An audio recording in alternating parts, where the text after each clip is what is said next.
आज के रविवार आराधना को शुरू करते हुए हम लोग प्रार्थना करेंगे। जीवित परमेश्वर, हम तेरा धन्यवाद, स्तुति और महिमा देते हैं। बीते सप्ताह भर तूने हमें से हर एक को सुरक्षित रखा, स्वस्थ रखा, हर प्रकार के रोग बीमारियों से तू बचाया। और आज के दिन में तू हम सबों को प्रवेश करने दिया है कि हम तेरे नाम की महिमा धन्यवाद करने पाते हैं। प्रभु जी, हम तेरी उपस्थिति चाहते हैं, तेरी सहायता चाहते हैं।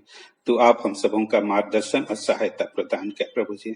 सब बातों को प्रभु हम तेरे नियंत्रण में सौंपते हैं और प्रार्थना को यीशु मसीह के नाम से मांगते हैं, आमीन।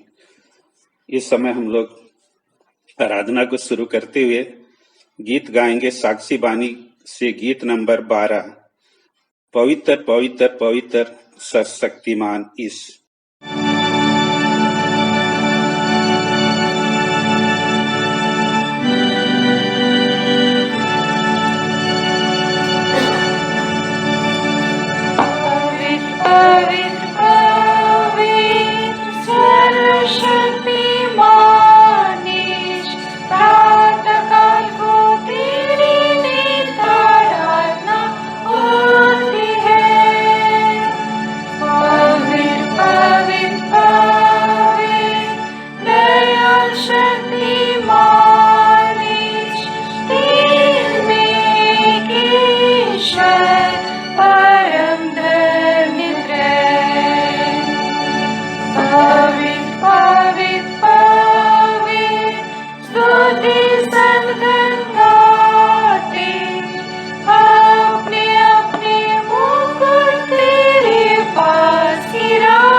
मंडली उठे। परमेश्वर पिता और पुत्र और पवित्र आत्मा के नाम से आमीन। हमारी सहायता ईश्वर के नाम से है, जिसने स्वर्ग और पृथ्वी को सिरजा।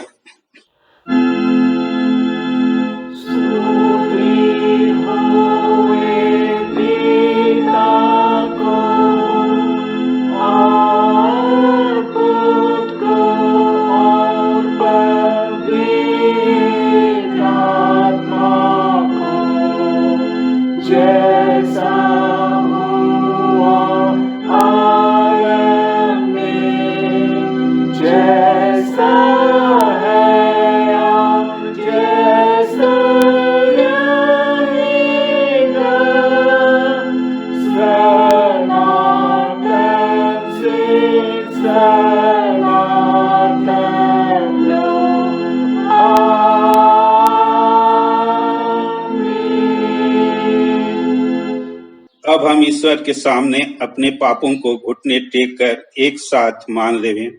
हे सर्वशक्तिमान ईश्वर दयालु पिता, हम दीनताई से अपने सब पाप और अपराधों को तेरे सन्मुख मान लेते हैं। तू अपने प्रिय पुत्र हमारे प्रभु यीशु ख्रिस्त के कारण हम पर दया दृष्टि कर और हमारे सब पापों को क्षमा कर, आमीन।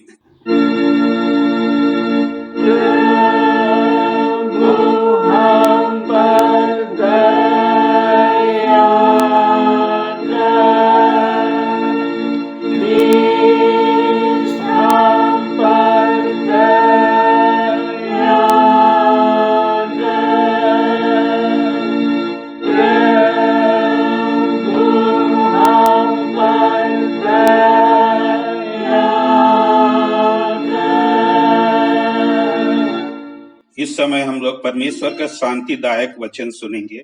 यशायाह 54 उसका 10 पद।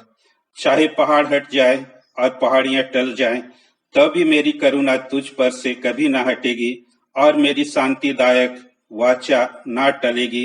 यहोवा जो तुझ पर दया करता है उसका यही वचन है। आमीन।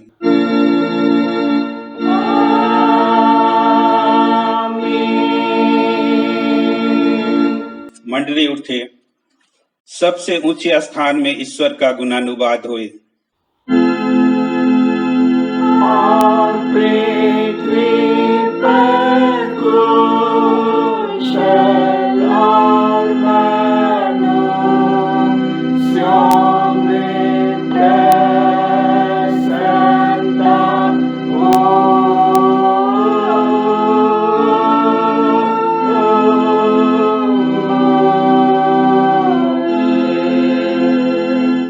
प्रभु आपके संग भी होए।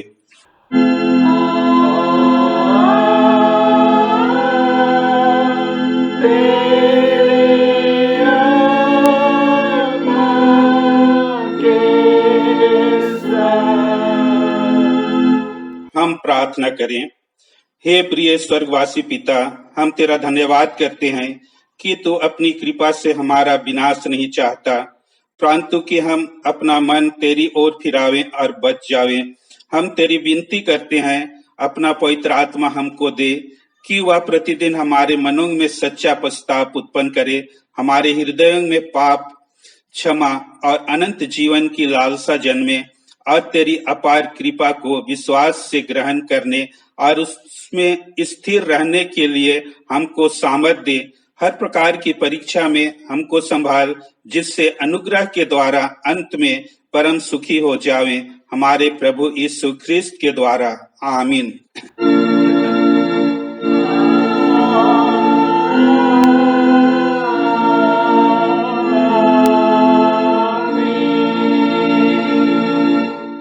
इस समय हम लोग पहला पाठ वचन सुनेंगे भाइयों के द्वारा। लूका 18:9 से 14। लूका 18:9 से 14 भाइयों के द्वारा सुनेंगे। दूसरा पाठ वचन बहनों के द्वारा सुनेंगे। दानियल 9:15 से 19। दानियल 9:15 से 19। आज का पहला पाठ वचन लूका 18:9 से 14। इसमें इस प्रकार लिखा है, उसने उनसे जो अपने ऊपर भरोसा रखते थे कि हम धर्मी हैं और दूसरों को तुच्छ जानते थे, यह दृष्टांत कहा। 2 मनुष्य मंदिर में प्रार्थना करने के लिए गए। एक फरीसी था और दूसरा चुंगी लेने वाला। फरीसी खड़ा होकर अपने मन में यूँ प्रार्थना करने लगा, हे परमेश्वर, मैं तेरा धन्यवाद करता हूँ कि मैं दूसरे मनुष्य के समान अंधेर करने वाला, अन्यायी और व्यभिचारी नहीं, और न इस चुंगी लेने वाले के समान हूँ। मैं सप्ताह में 2 बार उपवास रखता हूँ। मैं अपनी सब कमाई के 10वां अंश भी देता हूँ। परंतु चुंगी लेने वाले ने दूर खड़े होकर स्वर्ग की ओर आंखें उठाना भी ना चाहा, वरन अपनी छाती पीट पीट कर कहा, हे परमेश्वर, मुझ पापी पर दया कर। मैं तुमसे कहता हूँ कि वह दूसरा नहीं, परंतु वही मनुष्य धर्मी ठहराया जाकर अपने घर गया। क्योंकि जो कोई अपने आप को बड़ा बनाएगा वह छोटा किया जाएगा, और जो कोई अपने आप को छोटा बनाएगा वह बड़ा किया जाएगा। यहाँ तक आमीन। आज का दूसरा पाठ वचन है दानियल 9:15 से 19। उसमें इस प्रकार लिखा हुआ है, अब हे हमारे परमेश्वर, हे प्रभु, तूने अपनी प्रजा को मिस्र देश से बली हाथ के द्वारा निकाल लाया और अपना ऐसा बड़ा नाम किया जो आज तक प्रसिद्ध है। परंतु हमने पाप किया है और दुष्टता ही की है। हे प्रभु, हमारे पापों और हमारे पुरखाओं के अधर्म के कामों के कारण यरूशलेम की और तेरी प्रजा की, हमारे आसपास के सब लोगों की ओर से नामधराई हो रही है। तभी तू अपने सब धर्म के कामों के कारण अपना क्रोध और जलजलाहट अपने नगर यरूशलेम पर से उतार दे, जो तेरे पवित्र पर्वत पर बसा है।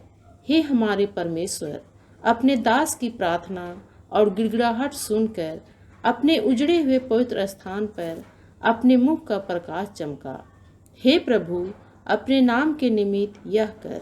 हे मेरे परमेश्वर, कान लगाकर सुन, आँख खोलकर हमारी उजड़ी हुई दशा और उस नगर को भी देख जो तेरा कहलाता है, क्योंकि हम जो तेरे सामने गिड़गिड़ाकर प्रार्थना करते हैं वह अपने धर्म के कामों पर नहीं वरन तेरी बड़ी दया ही के कामों पर भरोसा रखकर करते हैं।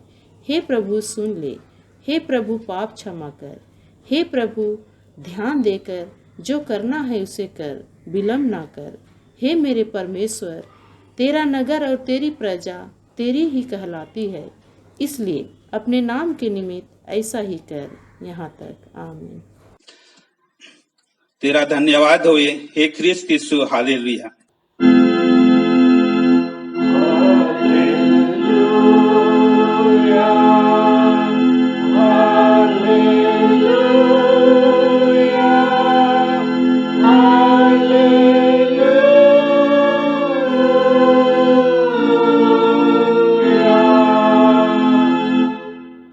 अब हम समस्त ख्रिस्तानी कलीसिया के संग अपना महापवित्र विश्वास मान लेकर एक साथ यूं कहें, मैं विश्वास करता हूं परमेश्वर पिता पर, जो स्वर्ग और पृथ्वी का सर्वशक्तिमान सृजनहार है, और उसके इकलौते पुत्र अपने प्रभु यीशु ख्रिस्त पर, जो पवित्र आत्मा से गर्भ में आया, कुंवारी मरियम से उत्पन्न हुआ, पांतुस पिलातुस की आज्ञा से दुख उठाया, क्रूस पर चढ़ाया गया, मर गया और गाड़ा गया, पताल में उतरा, तीसरे दिन मृतकों में से जी उठा, स्वर्ग पर चढ़ गया और परमेश्वर शक्तिमान पिता के दाहिने हाथ बैठा है, जहां से वह जीवितों और मृतकों का विचार करने को फिर आवेगा। मैं विश्वास करता हूँ पवित्र आत्मा पर, एक ही पवित्र ख्रिस्तानी कलीसिया, पवित्रों की संगत पर, पापों की क्षमा, देह के जी उठने और अनंत जीवन पर। आमीन।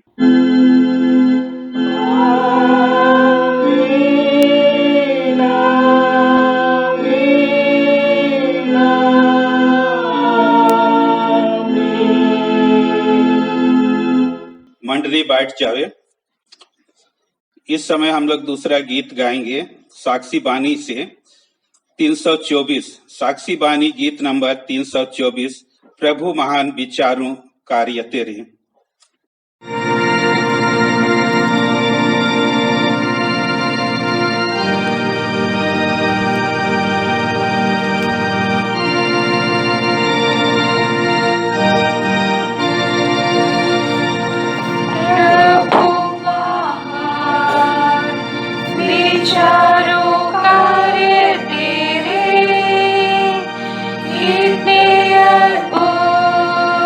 जो तूने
मंडली उठे। तुम्हें हमारे पिता परमेश्वर और प्रभु यीशु ख्रिस्त की ओर से अनुग्रह और शांति मिले। आमीन। हम प्रार्थना करें। जीवित परमेश्वर, हम तेरा धन्यवाद, स्तुति और महिमा देते हैं। तूने हम सबों को प्रभु ऐसा अवसर दिया कि आज के दिन प्रभु हम तेरे पवित्र वचनों को सुनना चाहते हैं, मनन करना चाहते हैं। तू आप अपनी उपस्थिति को हमारे बीच में दे और हर प्रकार की बाधा रुकावटों को यीशु के नाम से दूर करिए। और तू ही पवित्र आत्मा मेरे ओठों को शुद्ध और पवित्र कर अपने पवित्र जीवित और सामर्थ्य वचन को तू आप मेरे ओठों में डालिए और मेरी सहायता कीजिए, मदद करिए प्रभु जी। साथ ही जितने सुनते हैं उनके जीवन में भी आप कार्य करिए, ताकि तेरा वचन उनके जीवन में कार्य करने पाए और वे अपनी वचन के अनुसार अपना जीवन को व्यतीत करने पाए। प्रभु जी, सारी आदर महिमा हम तुझे देते हैं और इस समय को प्रभु विशेष रूप से हम तेरे हाथ में सौंपते हैं, यीशु मसीह के नाम में, आमीन। इस समय हम लोग उपदेश के लिए वचन सुनेंगे जो लिखा हुआ है रोमियों की पत्री, पौलुस प्रेरित की पत्री, रोमी 8:31 से 39।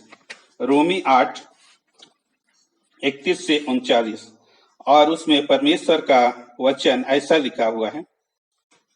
अतः हम इन बातों के विषय में क्या कहें? यदि परमेश्वर हमारी ओर है तो हमारी विरोधी कौन हो सकता है? जिसने अपने निज पुत्र को भी ना रख छोड़ा, परंतु उससे हम सब के लिए दे दिया, वह उसके साथ हमें और सब कुछ क्यों ना देगा? परमेश्वर के चुने हुओं पर दोष कौन लगाएगा? परमेश्वर ही है जो उनको धर्मी ठहराने वाला है। फिर कौन है जो दंड की आज्ञा देगा? मसीह ही है जो मर गया, वरन मुर्दों में से जीव भी उठा और परमेश्वर की दाहिनी ओर है और हमारे लिए निवेदन भी करता है। कौन हमको मसीह के प्रेम से अलग करेगा? क्या क्लेश, क्या संकट, क्या उपद्रव, या अकाल, या नंगाई, या जोखिम, या तलवार? जैसा लिखा है, तेरे लिए हम दिन भर घात किए जाते हैं, हम बध होने वाली भेड़ों के समान गिने गए हैं। परंतु इन सब बातों में हम उसके द्वारा जिसने हमसे प्रेम किया है जयवंश से भी बढ़कर है। क्योंकि मैं निश्चय जानता हूं कि ना मृत्यु, ना जीवन, ना स्वर्गदूत, ना प्रधानताएं, ना वर्तमान, ना भविष्य, ना सामर्थ, ना ऊंचाई, ना गहराई और ना कोई असृष्टि हमें परमेश्वर के प्रेम से जो हमारे प्रभु यीशु मसीह में है अलग कर सकेगी। यहाँ तक। मंडली बैठ जाए। आज के उपदेश वचन के ऊपर लिखा हुआ है परमेश्वर का प्रेम। परमेश्वर की पौलुस जो है परमेश्वर के प्रेम को बहुत गहराई से जानता था और पौलुस ये चाहता था कि हम मसीह भी जो है परमेश्वर के गहरे प्रेम को जाने कि परमेश्वर का प्रेम कैसा है, उसका प्रेम क्या कर सकता है। उसका प्रेम बदलता नहीं। पहला कुरिन्थी 13 अध्याय में पौलुस जो है प्रेम के विषय में पूरे अध्याय को लिखा है, जिसको हम बाद में पढ़ सकते हैं। आज के वचन को आगे हम देखेंगे। 31 पद में लिखा है, यदि परमेश्वर हमारी ओर है तो हमारी विरोधी कौन? शैतान हमारे विरोधी हो सकता है, लेकिन अंत में सच्चे विश्वासी पर कभी भी जयवंत नहीं हो सकता, क्योंकि परमेश्वर ने हमें जय के लिए बुलाया है और जय के लिए अभिषेक किया है। परमेश्वर के साथ हम कभी भी असफल नहीं हो सकते हैं। पौलुस अपने जीवन के अनुभव को हम सबको बतलाता है कि पौलुस के विरोध में सब कुछ था। यहूदी, फरीसी, शास्त्री सब पौलुस के विरोध में थे। राजा पौलुस के विरोध में था, उसके कर्मचारी पौलुस के विरोध में थे और कई बार तो पौलुस को पथरवाह भी किया गया और एक बार तो उससे यह समझकर कि वह मर गया उससे छोड़कर चले गए। लेकिन परमेश्वर जो है पौलुस के साथ रहा, क्योंकि परमेश्वर पौलुस को चुना था कि वह अन्य जातियों के बीच में सुसमाचार प्रचार करे और इसीलिए परमेश्वर उनकी सहायता और सुरक्षा भी प्रदान किया। हम भी अपने जीवन में कभी कभी मुश्किल हालात में होते हैं और उस समय हमें ऐसा लगता है कि हमें सब कोई छोड़ दिया, कोई हमारे साथ नहीं है, लेकिन ऐसा नहीं होता है। परमेश्वर हमारे साथ होता है और हमारी सहायता करता है। और शैतान जो है ऐसा ही अवसर को हमारे जीवन में ढूंढता है कि वह हम पर हावी हो। ऐसे समय में हमें परमेश्वर के वचन पर और परमेश्वर पर भरोसा रखना चाहिए। यशायाह 41:10 में लिखा है, मत डर क्योंकि मैं तेरे संग हूं, इधर उधर मत ताक क्योंकि मैं तेरा परमेश्वर हूं। तेरी सहायता करूंगा, अपने धर्म में दाहिने हाथ से मैं तुझे संभाले रहूंगा। एक बहुत ही शांतिदायक वचन पौलुस यशायाह हम सबों को कहता है, मत डर। सचमुच आज हमारे जीवन में विपरीत परिस्थितियां आती है, हम संसार से डरते हैं, लोगों से डरते हैं, सुसमाचार सुनाने से हम डरते हैं, लेकिन ऐसा बात नहीं है। यशायाह हम लोगों को साफ कहता है, मत डर। और ये मत डर शब्द जो है बाइबल में 366 बार आया है, प्रतिदिन के लिए एक एक बार हम सबों को कहा है, मत डर क्योंकि मैं तेरे संग। परमेश्वर हम सब के संग जो है हर पल रहता है, इधर उधर मत ताक। हम मनुष्यों की ओर ना ताके, दूसरे ईश्वर की ओर ना ताके, क्योंकि हमारा परमेश्वर है जो सारी सृष्टि को बनाया और सारी सृष्टि पर नियंत्रण रखता है। वह हमारी सहायता करने को सर्वदा तैयार रहता है, अपने धर्म दाहिने हाथ से हमें संभाल लेता है। इसीलिए कहता है, मैं तुझे संभाले रखूंगा। इस्राएली लोग मिस्र से कनान देश की यात्रा में थे और फिरौन राजा जो है उनके विरोध में था। और जब इस्राएली यात्रा में आगे बढ़े तो वे लाल समुद्र के पास पहुंचे और लाल समुद्र जो है एक बड़ी बाधा के रूप में इस्राएलियों के सामने खड़ा था। लेकिन परमेश्वर ने उस लाल समुद्र को दो भाग करके अपने लोगों को सूखे पर चलाया और कनान देश में पहुंचाया। और उनके शत्रुओं के बारे हम देखते हैं कि उनके शत्रु को उसने लाल समुद्र में डुबो कर मार डाला। इस्राएलियों को उसी समुद्र से पार किया और उनके शत्रुओं को उसी समुद्र में डुबाकर मार डाला, क्योंकि इस्राएलियों के साथ जो है परमेश्वर था, उनके साथ साथ चलता था और उनकी सहायता किया। दानियल 3 अध्याय में भी हम लोग देखते हैं कि राजा नबूकदनेस्सर ने एक सोने की मूरत बनाई, बहुत बड़ा मूरत बनाई और सारे देश के लोगों को आज्ञा दी कि उस मूरत की पूजा करें। और आज्ञा दिया गया था कि जब बांसुरी, सारंगी, झांझ ये सब बाजे का सब सुनाई दे तो सब जो है जमीन में गिरकर दंडवत करके उस मूरत की पूजा करें। लेकिन इन सब आज्ञाओं को दानियल के 3 साथी शद्रक, मेशक, अबेदनगो ने इनकार किया। और जब राजा के पास ये पहुंचाए गए तो राजा ने पूछा कि क्या तुमने जानबूझकर ये किया कि मूर्ति के सामने नहीं झुका? तब शद्रक, मेशक, अबेदनगो ने राजा को जवाब दिया कि हम जिस जीवते परमेश्वर की आराधना करते हैं वो आग से भी बचाने की हमें सामर्थ रखता है और राजा से भी हमें छुटकारा दे सकता है। तो राजा क्रोधित हुआ और उन तीनों को जो है आग में डाल दिया गया, धधकते आग में। और हम क्या देखते हैं वचन में पढ़ते हैं कि ये तीनों जो है आग में जो है टहल रहे हैं और उनके साथ जो है एक चौथा पुरुष भी टहल रहा है, जिनका स्वरूप जो है परमेश्वर के पुत्र के सरीके था।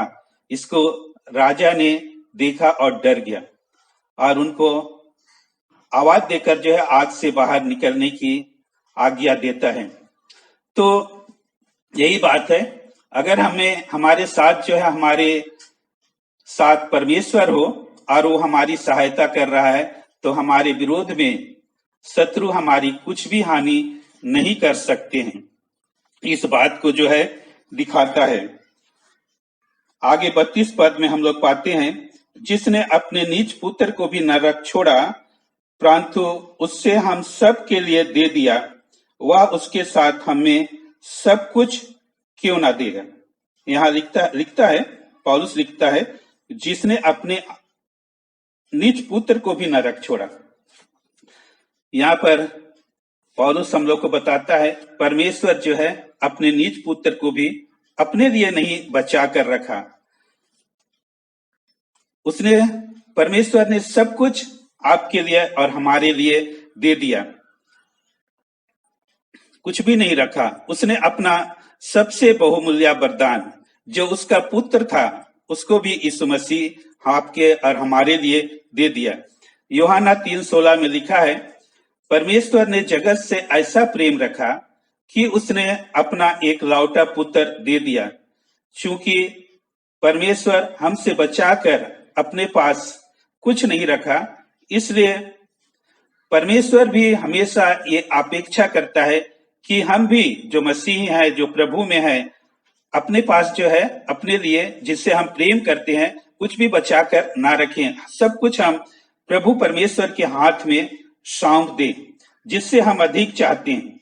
जैसे हो सकता है हर एक के लिए अलग अलग ये चीज हो सकता है, जैसे धन संपत्ति, हमारा परिवार, हमारा चरित्र, हमारा मान सम्मान, ये सब हो सकता है। तो प्रभु चाहता है कि जीवन में हमारे पास जो कुछ भी है सब कुछ जो है हम परमेश्वर के हाथ में सौंप दे, वही जो है हमें आशीष देगा और सब कुछ देगा। इब्राहिम के बारे में लिखा है कि इब्राहिम को परमेश्वर ने बुढ़ापे में सारा और इब्राहिम को एक पुत्र इसहाक दिया। ये दोनों बहुत आनंदित थे, लेकिन परमेश्वर की इच्छा अलग थी। परमेश्वर अब्राहम को परखना चाहता है कि मेरी आज्ञा को वो मानता है या नहीं। उस एकलौते बुढ़ापे के एकलौते पुत्र इसहाक को भी परमेश्वर ने अब्राहम से मांग लिया बलिदान देने के लिए, और अब्राहम भी बलिदान देने के लिए तैयार हो गया। और जब वह बलिदान परमेश्वर को दे रहा था, छुरी जैसे चलाना चाहा, परमेश्वर ने अब्राहम को रोक रखा। तो अक्सर ऐसा होता है कि जो कुछ हमारे पास है परमेश्वर उससे हमारे पास रहने देता है, यदि हम उनकी आज्ञाओं को मानते हैं। तो जैसा परमेश्वर ने इब्राहिम के साथ किया, अपना उसका पुत्र इसहाक को जो है इब्राहिम के पास रहने के लिए दिया। तो यही चीज है कि परमेश्वर अपने हम सब के लिए जो है अपना एकलौता पुत्र दे दिया, कुछ भी नहीं रखा। और परमेश्वर यही चाहता है कि हम भी अपने जिस वस्तु को हम सबसे अधिक प्रेम करते हैं उससे परमेश्वर पिता को हम देवें। इफिसी 1:3 में लिखा है, केवल इतना ही नहीं, परमेश्वर जो है हर प्रकार की आत्मिक आशीषें आपको और हमको दे दिया है। 33 पद में हम लोग पाते हैं कि परमेश्वर के चुने हुओं पर दोष कौन लगाएगा? परमेश्वर ही है जो उनको धर्मी ठहराने वाला है। तो परमेश्वर के चुने हुओं को पर कौन दोष लगाएगा? शैतान ही है जो आरोप लगा सकता है, परंतु वह दंड नहीं दे सकता है। रोमी 8:30 में लिखा है, जिन्हें बुलाया उन्हें धर्मी भी ठहराया, और जिन्हें धर्मी ठहराया उन्हें महिमा भी दी। जिन्हें बुलाया, परमेश्वर जिनको बुलाता है उनको जो है पाप क्षमा भी करता है, उद्धार भी देता है, जीवन भी देता है, और हमें परमेश्वर की संतान भी बनाता है। और जब हम परमेश्वर की संतान बन जाते हैं, उसके बेटे और बेटियां बन जाते हैं, तो शैतान को कोई अधिकार नहीं है कि वह आप पर और हम पर दोष लगाए। फिर भी शैतान जो है आज आप पर और हम पर प्रतिदिन जो है दोष लगाता है, परीक्षा करता है, कहता तुम अधर्मी हो, पापी हो। लेकिन हमें इस बात पर भरोसा करना चाहिए। पौलुस रोमी 5:1 में कहता है कि हम विश्वास से धर्मी ठहरे, हम अपने कर्मों के द्वारा नहीं, लेकिन विश्वास के द्वारा जो है हम परमेश्वर के सामने धर्मी ठहरे। तो पौलुस जो है हम लोगों को यही कहता है कि परमेश्वर के चुने हुओं पर कौन दोष लगाएगा। प्रभु के निज संतान, उनके बेटे और बेटियां, और प्रभु ने हमें सब कुछ दे दिया, हर एक आशीषों को दे दिया, और शैतान का कोई अधिकार नहीं कि वह हम पर दोष लगाए, क्योंकि मनुष्य नहीं लेकिन परमेश्वर ही उनके अपने संतानों को जो है धर्मी ठहराता है और आशीष देता है। आगे 35 से 39 पद में हम लोग देखते हैं परमेश्वर के प्रेम को। पौलुस कहता है, मुझे परमेश्वर के प्रेम से कोई अलग नहीं कर सकता। जो अनुभव पौलुस ने किया उससे कलीसिया से कह रहा है। प्रेम को जानना जो है अलग बात है, लेकिन जीवन में लागू करना बहुत ही कठिन है। हम कहते हैं कि एक दूसरे से प्रेम रखो, लेकिन सचमुच जब जीवन में लागू करना होता है तो बहुत ही हमें कठिन मालूम पड़ता है। बाइबल में पड़ोसी प्रेम के बारे में लिखा हुआ है, अपने पड़ोसी को अपने समान प्रेम रख। लेकिन सबसे बड़ी समस्या हमारे पड़ोसियों के साथ आती है और उनके साथ प्रेम करना हमें बहुत ही कठिन मालूम पड़ता है। लेकिन वचन कहता है अपने पड़ोसी को अपने समान प्रेम रखो, और हमें जो है अपने पड़ोसियों से प्रेम के साथ रहना चाहिए। अपने जीवन में जो है इन बातों को लागू करना चाहिए। अंत के दिनों में बहुतों का प्रेम जो है ठंडा हो जाएगा। इसीलिए पौलुस जो है अपने पत्री में बार बार परमेश्वर के प्रेम के विषय में लिखा है कि हम परमेश्वर से प्रेम करें। पहला यूहन्ना 4:8 में परमेश्वर प्रेम है। जब हम परमेश्वर को जानते हैं, जब हम पाप क्षमा उद्धार पाते हैं और प्रभु हमें नया जीवन देता है, तो परमेश्वर का प्रेम हमारे मनों में जो है उंडेला जाता है। पवित्र आत्मा, रोमी 5:5 में लिखा है कि पवित्र आत्मा जो है हमें दिया गया परमेश्वर का प्रेम को हमारे मन में, हमारे हृदय में भरता है। तो परमेश्वर का प्रेम हमें कब मिलता है? जब पवित्र आत्मा हमारे जीवन में आता है और पवित्र आत्मा अपना प्रेम को हमारे जीवन में उंडेलता है, क्योंकि परमेश्वर प्रेम है। मनुष्य का प्रेम स्वार्थी होता है, सीमित होता है, परंतु परमेश्वर का प्रेम की कोई सीमा नहीं होता है। उसने अपना एकलौता पुत्र हमारे लिए दे दिया। परमेश्वर जो है हमें असीमित प्रेम करता है। इस बात को हमें जानना चाहिए।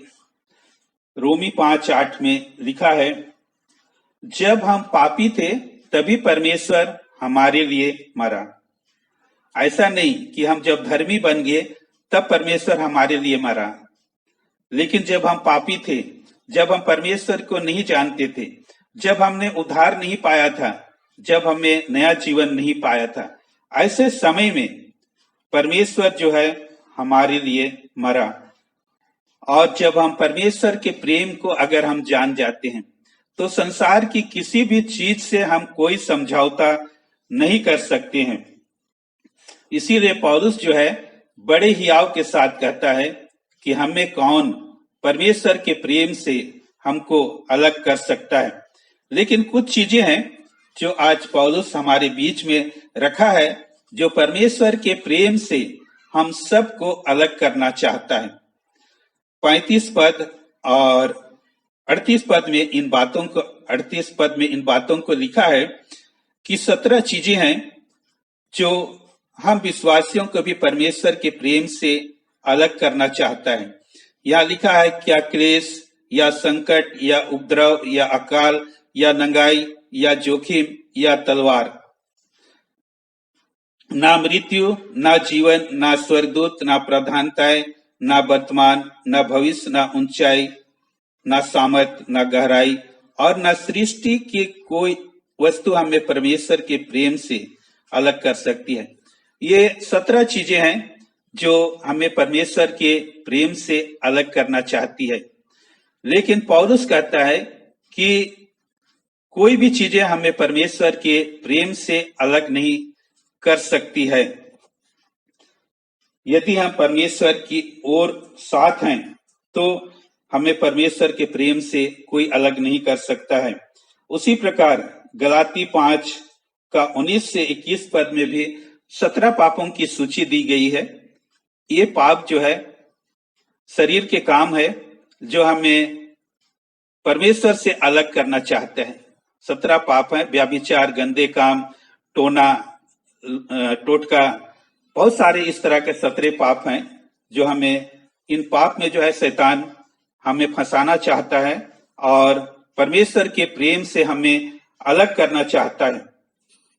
फिर भी पौलुस कहता है कोई भी वस्तु या कोई भी पाप हमको परमेश्वर के प्रेम से अलग नहीं कर सकता है, क्योंकि सृष्टि की हर चीज पर, संसार की हर वस्तु पर, हर पाप पर परमेश्वर का नियंत्रण है और जो यीशु मसीह में विश्वास करते हैं, उसके साथ चलते हैं, उनको परमेश्वर जो है हर चीजों पर जय देता है। पाप, शारीरिक अभिलाषाएं, यदि हम परमेश्वर के नियंत्रण में हैं तो वो हमें जो है जय देगा। हमें कभी भी हम पराजय नहीं कर सकते हैं, हो सकते हैं। फिलिपी 4 का 13 में लिखा है, जो मुझे सामर्थ देता है उसमें मैं सब कुछ कर सकता हूं, क्योंकि परमेश्वर हमारे साथ है और परमेश्वर ही हमें सामर्थ देता है, हमारी अगुवाई करता है, सहायता करता है कि हम उन पाप से जो है हम बच सकें, जय पा सकें। तो जब परमेश्वर हमारे साथ है तो हमें किसी का भय नहीं होना चाहिए। परमेश्वर ही हम सबको विभिन्न परिस्थितियों में संभालेगा। तो आज के वचन में हम लोग यही पाते हैं कि यदि परमेश्वर हमारे साथ है तो हमारी विरोध में कोई नहीं हो सकता है, ना संसार, ना शैतान, ना कोई दूसरा ईश्वर। हमारी सहायता करने को परमेश्वर सदैव हमारे साथ है और हमारी सहायता मदद करेगा। और दूसरा बात हम लोग देखें, परमेश्वर पिता ने हमारे लिए सब कुछ दे दिया और परमेश्वर पिता ये चाहता है कि हम मनुष्य भी, जो विश्वासी लोग हैं, जो प्रभु के लोग हैं, वे सब कुछ जो हमारे पास है, जीवन का बहुमूल्य चीज, सब कुछ प्रभु यीशु के हाथ में हम सौंप देवे, ताकि प्रभु हमारे हर चीज पर आशीष देवे। और तीसरी बात पौलुस यही कहता है, कोई भी शक्ति, वस्तु या पाप हम सबों को परमेश्वर के प्रेम से अलग नहीं कर सकता है, क्योंकि परमेश्वर हमारे साथ रहता है और हमें हर विषम परिस्थिति में वही संभालेगा। प्रभु यीशु हम सबको इस वचन के द्वारा बहुतायत से आशीष देवे। आमीन। आइए हम प्रार्थना करें। जीवित परमेश्वर, हम तेरा धन्यवाद, स्तुति और महिमा देते हैं। अब तक के जीवन के हर पल में तू अपनी उपस्थिति, सहायता, सुरक्षा प्रदान किया और यह अनुग्रह दिया प्रभु के आज के दिन हम तेरे वचनों को सुनने पाए। इसके लिए प्रभु हम तेरा धन्यवाद देते हैं। एक एक सुनने वाले के साथ हो, हर एक को तू आप आशीषित करिए प्रभु जी, और हर एक की कमजोरी और दुर्बलता को दूर करिए, अपनी सहायता प्रदान कीजिए और प्रभु हर एक को आशीषित कर, ताकि वचन के अनुसार अपना जीवन व्यतीत करने पाए। हम हर एक को प्रभु तेरे हाथ में सौंपते हैं और तुझे ही महिमा धन्यवाद देते हुए प्रार्थना को यीशु मसीह के नाम से मांगते हैं। आमीन। और ईश्वर की शांति जो समस्त ज्ञान से ऊर्ध्व है, ख्रिस्त यीशु में तुम लोगों के हृदय और तुम लोगों के मन की रक्षा करेगा। आमीन। इस समय हम लोग तीसरा गीत गाएंगे कुरुक डंडी से, डंडी नंबर 1, ओहमा ओहमा ओहमा सदा।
मंडली उठिए,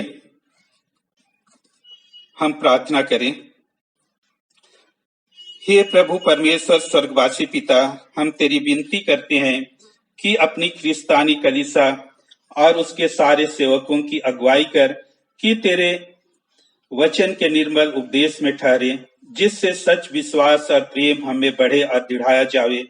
हे प्रभु, भारत रिपब्लिक के हमारे राष्ट्रपति, प्रधानमंत्री, इस प्रांत के राज्यपाल, मुख्यमंत्री, राष्ट्रीय एवं राजकीय सभाओं और मंत्रिमंडलों, सब न्यायों और हाकिमों और सब राज कर्मचारियों को आशीष दे और उनकी अगुवाई कर कि वे न्याय और धर्म से देश की सेवा करें और हम कुशल चैन से सारी भक्ति और गंभीरता से काल बितावें।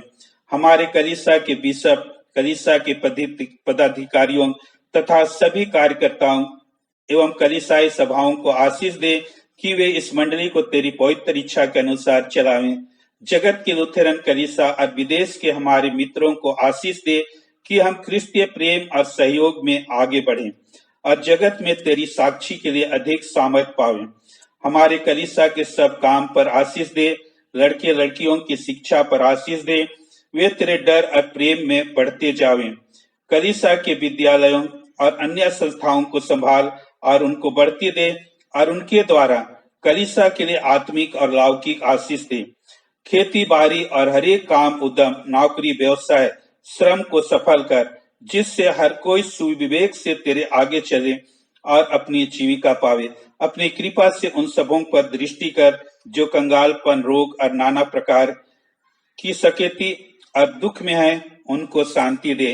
प्यारे प्रभु जी, हम तेरा धन्यवाद देते हैं कि इस समय जब भारतवर्ष में कोरोना की महामारी फैला हुआ है, ऐसे समय में तू आप अपनी उपस्थिति को इस देश में दीजिए और इस बीमारी से प्रभु लोगों की सुरक्षा प्रदान कर प्रभु जी। झारखंड राज्य में भी प्रभु आप अपनी उपस्थिति को दीजिए और तू ही इस झारखंड को प्रभु कोरोना मुक्त करने में यहाँ के मुख्यमंत्री स्वास्थ्य मंत्री की सहायता प्रदान कर, ताकि ये झारखंड यीशु के नाम से कोरोना मुक्त होने पाए प्रभु जी। साथ ही प्रभु हम अपने मंडली के एक परिवार को तेरे हाथ में सौंपते हैं। बच्चे, जवान, बुजुर्ग हर एक के संग हो और हर एक की सहायता सुरक्षा प्रदान कर। जो बीमार हैं उनको चंगाई दीजिए और जिनको जो जरूरतें हैं उन जरूरतों को उनके परिवार में पूरा करिए। हर एक को प्रभु तो अपने पवित्र लोहू में छिपा और सुरक्षा प्रदान कर। एक एक बच्चों को प्रभु जो पढ़ते हैं ज्ञान और बुद्धि से परिपूर्ण करिए और जो बच्चे नौकरी पेशे की तलाश में हैं उनको आशीष दीजिए ताकि उन्हें रोजगार मिलने पाए प्रभु जी। हमारे कलीसिया के सब भाई बहनों की रक्षा कर जो दूसरे जगहों और दूसरे देशों में चले गए हैं, वे सब जोखिम और परीक्षाओं में विश्वासी ठहरे। हम उनके लिए भी तेरी विनती करते हैं। जो मंडली से निकाले गए व उलट हुए हैं उन पर दया कर कि वे सच्चे प्रस्ताव से तेरी ओर फिरे। सब मनुष्यों का त्राणी ठहर और उन पर जो अंधियारे में बैठे हैं मुक्ति का उजाला प्रकाश कर। हमको आपस्तापी मृत्यु से बचा और अंत को अपने प्रिय पुत्र हमारे प्रभु यीशु ख्रिस्त के द्वारा स्वर्ग राज में ग्रहण कर।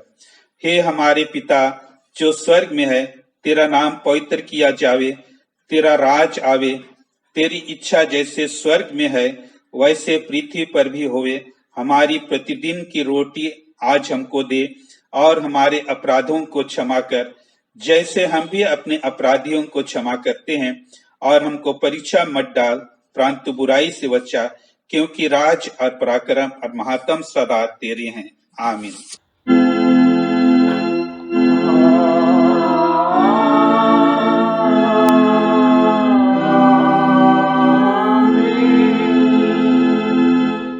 आप विश्वासी और दीन मन से त्रिएक ईश्वर का आशीर्वाद ग्रहण करें। परमेश्वर तुझे आशीष देवे और तेरी रक्षा करे। परमेश्वर अपना मुंह तुझ पर प्रकाश करे और तुझ पर अनुग्रह करे। परमेश्वर अपना मुंह तुझ पर प्रकाश करे और तुझे कुशल देवे। आमीन।